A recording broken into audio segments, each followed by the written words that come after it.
Welcome to economics classes. ನನ್ನ ಹೆಸರು ಸಿದ್ದೇಶ್ ಹುಲ್ವಾಳಿ ಅಂತ.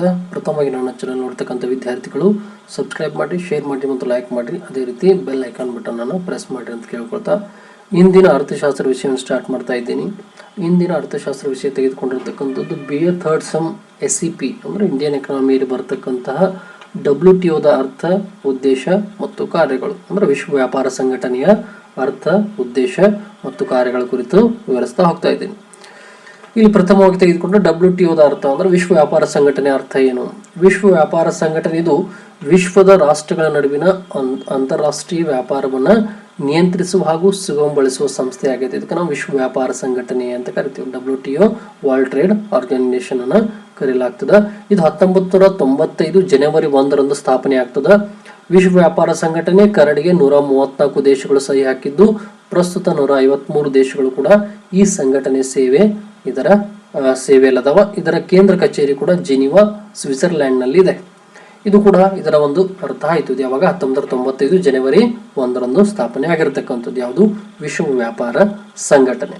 ಇನ್ನು ಇದರ ಉದ್ದೇಶಗಳೇನದಾವ? WTOದ ಪ್ರಮುಖ ಉದ್ದೇಶಗಳು ಈ ರೀತಿಯಾಗದಾವ ಅಂತ ಹೇಳ್ಬೋದು. ಇದು ಅಂತಾರಾಷ್ಟ್ರೀಯ ವ್ಯಾಪಾರವನ್ನ ಉತ್ತೇಜಿಸ್ತದ. ಅಂದ್ರೆ ಒಂದು ರಾಷ್ಟ್ರ ಅಂತಾರಾಷ್ಟ್ರೀಯ ಮಟ್ಟದೊಳಗೆ ವ್ಯಾಪಾರವನ್ನ ಯಾವ ರೀತಿ ಮಾಡ್ಬೇಕನ್ನೋದ್ರ ಬಗ್ಗೆ ಕೂಡ ಪ್ರೋತ್ಸಾಹ ಮತ್ತು ಉತ್ತೇಜನವನ್ನು ಕೊಡ್ತಕ್ಕಂಥ ಉದ್ದೇಶವನ್ನ ಹೊಂದಿರತಕ್ಕಂಥದ್ದು. ಒಂದನೇದು.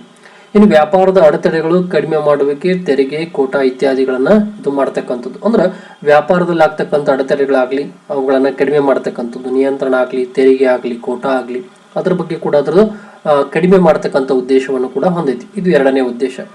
ಅದರಲ್ಲಿ ಮೂರನೇ ತೆಗೆದುಕೊಂಡ್ರೆ ನ್ಯಾಯಸಮ್ಮತ ಮತ್ತು ಮುಕ್ತ ವ್ಯಾಪಾರ ವ್ಯವಸ್ಥೆಯನ್ನು ನಿರ್ಮಿಸ್ತಕ್ಕಂಥದ್ದು. ಅಂದ್ರೆ ನ್ಯಾಯಸಮ್ಮತವಾಗಿ ಮತ್ತು ಸ್ವತಂತ್ರವಾಗಿ ವ್ಯಾಪಾರ ವ್ಯವಹಾರ ಮಾಡಕ್ಕೆ ಇದು ಏನ್ ಮಾಡ್ತದ? ಒಂದು ವ್ಯವಸ್ಥೆಯನ್ನು ನಿರ್ಮಾಣ ಮಾಡತಕ್ಕಂಥ ಕಾರ್ಯವನ್ನು, ಇದು ಉದ್ದೇಶವನ್ನು ಕೂಡ ಹೊಂದಿರತಕ್ಕಂಥದ್ದು. ಯಾವ್ದ್ರಿ? WTO. ಅಂದ್ರೆ ನ್ಯಾಯಸಮ್ಮತವಾಗಿ ಮತ್ತು ಮುಕ್ತವಾಗಿ ವ್ಯಾಪಾರ ವ್ಯವಸ್ಥೆಯನ್ನು ನಿರ್ಮಿಸ್ತಕ್ಕಂಥ ಉದ್ದೇಶವನ್ನು ಕೂಡ ಇದು ಹೊಂದಿರತಕ್ಕಂಥದ್ದು. ಇನ್ನು ನಾಲ್ಕನೇ ತೆಗೆದುಕೊಂಡ್ರೆ ಸದಸ್ಯ ರಾಷ್ಟ್ರಗಳ ಆರ್ಥಿಕ ಅಭಿವೃದ್ಧಿಗೆ ಸಹಾಯ ಮಾಡುವುದು. WTOದ ಏನು ಸದಸ್ಯತ್ವ ಹೊಂದಿರತಕ್ಕಂಥ ರಾಷ್ಟ್ರಗಳಿಗೆ ಆರ್ಥಿಕ ಅಭಿವೃದ್ಧಿ ಕೂಡ ಅದು ಸಹಾಯ ಸಹಕಾರ ಮಾಡತಕ್ಕಂಥ ಉದ್ದೇಶವನ್ನು ಕೂಡ ಹೊಂದೈತಿ. ಅಂದ್ರೆ ತನ್ನ ಸದಸ್ಯ ರಾಷ್ಟ್ರಗಳಿಗೆ ಆರ್ಥಿಕವಾಗಿ ಅದು ಅಭಿವೃದ್ಧಿ ಕಾರ್ಯಗಳಿಗಾಗಿ ಕೂಡ ಸಹಾಯ ಸಹಕಾರ ಮಾಡತಕ್ಕಂಥ ಉದ್ದೇಶವನ್ನ ಹೊಂದಿರತಕ್ಕಂಥದ್ದು. ಇನ್ನು ಅಭಿವೃದ್ಧಿಶೀಲ ಮತ್ತು ಹಿಂದುಳಿದ ದೇಶಗಳ ಹಿತಾಸಕ್ತಿಯನ್ನು ರಕ್ಷಿಸ್ತಕ್ಕಂಥ ಕಾರ್ಯವನ್ನು ಕೂಡ ಇದು ಉದ್ದೇಶವನ್ನು ಕೂಡ ಹೊಂದೈತಿ.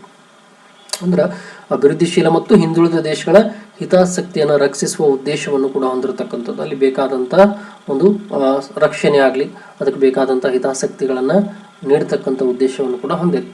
ಅದರಲ್ಲಿ ಕೊನೆಯದಾಗಿ ತೆಗೆದುಕೊಂಡು ಜಾಗತಿಕ ಮಾರುಕಟ್ಟೆಯಲ್ಲಿ ಸ್ಥಿರತೆ ಮತ್ತು ಪಾರದರ್ಶಕತೆಯನ್ನು ತರಲು ಸಹಾಯ ಮಾಡತಕ್ಕಂಥದ್ದು. ಅಂದ್ರೆ ಜಾಗತಿಕ ಮಾರುಕಟ್ಟೆಯಲ್ಲಿ ಸ್ಥಿರತೆಯನ್ನು ಕಾಪಾಡತಕ್ಕಂಥದ್ದು ಮತ್ತು ಪಾರದರ್ಶಕತೆ, ಅಲ್ಲಿ ಏನೇ ಆದರೂ ತಂಟೆ ತಕರಾರುಗಳಾಗಲಿ ಮತ್ತು ಯಾವುದೇ ರೀತಿಯ ವ್ಯವಹಾರಗಳನ್ನು ಪಾರದರ್ಶಕತೆ ತರಲು ಕೂಡ ಸಹಾಯ ಮಾಡತಕ್ಕಂಥ ಉದ್ದೇಶವನ್ನ ಹೊಂದಿರತಕ್ಕಂಥದ್ದು. ಇವೆಲ್ಲ ಏನ್ರಿ WTOದ ಪ್ರಮುಖ ಉದ್ದೇಶಗಳು. ಇನ್ನೊಂದು ರೀತಿ ಅದರ ಕಾರ್ಯಗಳೇನು ಬರ್ತಾವ? WTOದ ಒಂದಿಷ್ಟು ಕಾರ್ಯಗಳು ಕೂಡ ಬರತಕ್ಕಂಥವು. ಇಲ್ಲಿ ಒಪ್ಪಂದಗಳ ಅನುಷ್ಠಾನ ಅಂದ್ರೆ ಗ್ಯಾಟ್ನ ಅಂತಿಮ ಸುತ್ತಿನ ಮಾತುಕತೆಯಾದ ಇಲ್ಲಿ ವೃಗ್ವೇಗದ ಸುತ್ತಿನ ಮಾತುಕತೆಯಲ್ಲಿ ಎಲ್ಲ ಬಹುಪಕ್ಷೀಯ ಸಂಧಾನಗಳು, ಒಪ್ಪಂದಗಳು ಮತ್ತು ಫಲಿತಾಂಶಗಳನ್ನು ಅನುಷ್ಠಾನಗೊಳಿಸುವುದು ವಿಶ್ವ ವ್ಯಾಪಾರ ಸಂಘಟನೆಯ ಆದ್ಯ ಕರ್ತವ್ಯವಾಗೈತಿ ಅಂತ ಹೇಳ್ತಾರೆ. ಅಂದ್ರೆ ಬರ್ತಕ್ಕಂಥ ಒಪ್ಪಂದಗಳ ಅನುಷ್ಠಾನವನ್ನ, ಸಂಧಾನಗಳನ್ನ, ಅಲ್ಲಿ ಫಲಿತಾಂಶಗಳನ್ನು ಕೂಡ ಅನುಷ್ಠಾನಗೊಳಿಸುವುದು ವಿಶ್ವ ವ್ಯಾಪಾರ ಸಂಘಟನೆಯ ಆದ್ಯ ಕರ್ತವ್ಯವಾಗೈತಿ ಅಂತ ಹೇಳ್ತಾರೆ.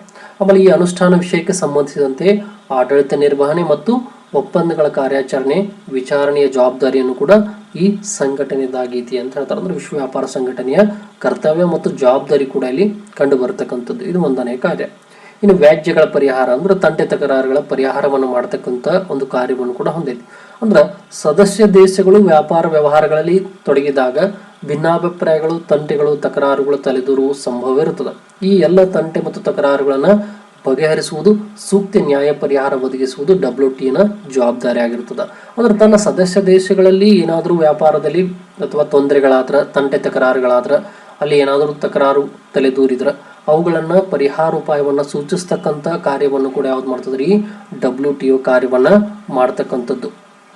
ಅದು ಕೂಡ ಅದರದ ಪ್ರಮುಖ ಕಾರ್ಯವಾಗಿ ಕಂಡು ಬರ್ತದೆ. ಏನು? ವ್ಯಾಜ್ಯಗಳ ಪರಿಹಾರವನ್ನ ಮಾಡ್ತಕ್ಕಂಥದ್ದು. ಇನ್ನಂತರ ಬರ್ತಕ್ಕಂಥದ್ದು ಸಮನ್ವಯದ ಕಾರ್ಯ. ಅಂದ್ರೆ ವಿಶ್ವ ಆರ್ಥಿಕ ನೀತಿ ನಿರೂಪಣೆಯಲ್ಲಿ ಹೆಚ್ಚಿನ ಸಾಮರಸ್ಯ ಮೂಡಿಸುವುದು ವಿಶ್ವ ವ್ಯಾಪಾರ ಸಂಘಟನೆಯ ಜವಾಬ್ದಾರಿ ಆಗೈತಿ. ಈ ಕಾರ್ಯಗಳ ಸಾಧನೆಗಾಗಿ ಅದು ಅಂತಾರಾಷ್ಟ್ರೀಯ ಹಣಕಾಸು ನಿಧಿ, ವಿಶ್ವ ಬ್ಯಾಂಕು ಮತ್ತು ಇತರೆ ಅಂತಾರಾಷ್ಟ್ರೀಯ ಸಂಸ್ಥೆಗಳ ನಡುವೆ ಸಮನ್ವಯ ಸಾಧಿಸುವುದು, ಹೀಗೆ ಜಾಗತಿಕ ಸಂಘಟನೆಗಳ ನಡುವೆ ಸಮನ್ವಯ ಸಾಧಿಸಿ ಸಾಮರಸ್ಯ ಮೂಡಿಸುವುದು ಕೂಡ ಮುಖೇನ ಎಲ್ಲ ಸದಸ್ಯ ದೇಶಗಳ ಹೆಚ್ಚಿನ ಅನುಕೂಲ ಮಾಡಿಕೊಡಲು ಅದು ಪ್ರಯತ್ನಿಸ್ತದ ಅಂತ ಹೇಳ್ತಾರೆ. ಅಂದ್ರೆ ಅಲ್ಲಿ ವಿಶ್ವ ವ್ಯಾಪಾರ ಸಂಘಟನೆ ಕೂಡ ಅಂತಾರಾಷ್ಟ್ರೀಯ ಹಣಕಾಸು ನಿಧಿ ಆಗಲಿ, ವಿಶ್ವ ಬ್ಯಾಂಕ್ ಆಗಲಿ, ಇತರೆ ಹಣಕಾಸಿನ ಸಂಸ್ಥೆಗಳ ಜೊತೆ ಕೂಡ ಸಮನ್ವಯ ಸಾಧಿಸಬೇಕಾದ್ರೆ ಮತ್ತು ಜಾಗತಿಕ ಸಂಘಟನೆಗಳ ನಡುವೆ ಸಮನ್ವಯ ಸಾಧಿಸಿ ಸಾಮರಸ್ಯ ಮೂಡಿಸುವುದು ಕೂಡ ಅದರ ಒಂದು ಪ್ರಮುಖ ಉದ್ದೇಶ ಕಾರ್ಯವಾಗಿದೆ. ಯಾಕಂದ್ರೆ ಅದು ಅನುಕೂಲ ಮಾಡಿಕೊಡ್ತದ. ಅದರ ಪ್ರಯತ್ನವಾಗಿ ಎಲ್ಲ ರಾಷ್ಟ್ರಗಳಲ್ಲಿ ಕೂಡ ಏನಾಗ್ತದ, ಸಮನ್ವಯ ಸಾಧಿಸುವ ಕಾರ್ಯವನ್ನು ಕೂಡ ಅದು ಮಾಡ್ತಕ್ಕಂಥದ್ದು. ಇನ್ನು ಸಂಧಾನಗಳ ವೇದಿಕೆ ಅಂದ್ರೆ ವಿಶ್ವ ವ್ಯಾಪಾರ ಸಂಘಟನೆ ಕೂಡ ಸದಸ್ಯ ರಾಷ್ಟ್ರಗಳಿಗೆ ಬಹು ರಾಷ್ಟ್ರೀಯ ಸಂಬಂಧಕ್ಕೆ ಸಂಬಂಧಿಸಿದ ಸಂಧಾನಗಳ ವೇದಿಕೆಯಾಗಿ ಕೂಡ ಕಾರ್ಯನಿರ್ವಹಿಸ್ತದೆ. ಅದು ವ್ಯಾಪಾರ ಪರಿಷ್ಕರಣೆ ಯಂತ್ರವಾಗಿ ಕಾರ್ಯನಿರ್ವಹಿಸುವ ಮೂಲಕ ಅಂತಾರಾಷ್ಟ್ರೀಯ ವ್ಯಾಪಾರ ಕಾವಲು ನಾಯಿಯಾಗಿ ಪ್ರವರ್ತಿಸ್ತದ ಅಂತ ಹೇಳ್ತಾರೆ. ಅಂದ್ರೆ ಸಂಧಾನಗಳ ವೇದಿಕೆ ಏನೇ ತಂಡ ತಕರಾರುಗಳಾದ್ರೆ ಅದು ಸಂಧಾನಗಳನ್ನು ಮಾಡತಕ್ಕಂಥ ವೇದಿಕೆಯಾಗಿ ಕೂಡ ಕಾರ್ಯವನ್ನು ನಿರ್ವಹಿಸ್ತದೆ. ಯಾವ್ದ್ರಿ? WTO. ಇದು 4ನೇದ್ದು. ಇನ್ನದರ ನಂತರ ಬರ್ತಕ್ಕಂಥ 15 ಅಭಿವೃದ್ಧಿಶೀಲ ರಾಷ್ಟ್ರಗಳಿಗೆ ಬೆಂಬಲ.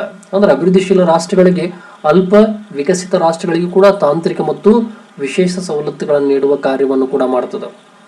ಅಂದ್ರೆ ಈಗ ತಾನು ಅಭಿವೃದ್ಧಿ ಹೊಂದಿರತಕ್ಕಂಥದ್ದಾಗಲಿ, ಹಿಂದುಳಿದ ರಾಷ್ಟ್ರಗಳಾಗಲಿ, ಅವುಗಳಿಗೆ ತಾಂತ್ರಿಕ ಸಹಾಯ ಮತ್ತು ವಿಶೇಷ ಸವಲತ್ತುಗಳನ್ನು ನೀಡುವುದು ಕೂಡ ಅದರ ಒಂದು ಪ್ರಮುಖ ಕಾರ್ಯವಾಗಿ ಕಂಡು ಬರತಕ್ಕಂಥದ್ದು. ಇನ್ನು 6ನೇದ್ದು ವ್ಯಾಪಾರ ನೀತಿಯ ಪರಿಶೀಲನೆ. ಅಂದ್ರೆ ಸದಸ್ಯ ರಾಷ್ಟ್ರಗಳ ವ್ಯಾಪಾರ ನೀತಿಗಳನ್ನು ನಿಯಮಿತವಾಗಿ ಪರಿಶೀಲಿಸಿ ಪಾರದರ್ಶಕತೆಯನ್ನು ಹೆಚ್ಚಿಸ್ತದೆ. ಅಲ್ಲಿ ಏನಾದರೂ ತೊಂದರೆಗಳಿದ್ರೆ ಅದನ್ನು ಪರಿಹಾರ ಮಾಡ್ತಕ್ಕಂಥದ್ದು ಮತ್ತು ಸದಸ್ಯ ರಾಷ್ಟ್ರಗಳ ವ್ಯಾಪಾರ ನೀತಿಯನ್ನು ಅಲ್ಲಿ ನಿಯಮಿತವಾಗಿ ಪಾರದರ್ಶಕವಾಗಿ ಕೂಡ ಪರಿಶೀಲಿಸ್ತಕ್ಕಂಥ ಕಾರ್ಯವನ್ನು ಮಾಡ್ತಕ್ಕಂಥದ್ದು 6ನೇದು. ಇನ್ನು ಕೊನೆಯದಾಗಿದ್ದರೆ 7ನೇದು ಜಾಗತಿಕ ವ್ಯಾಪಾರ ಸಹಕಾರ ಉತ್ತೇಜನ.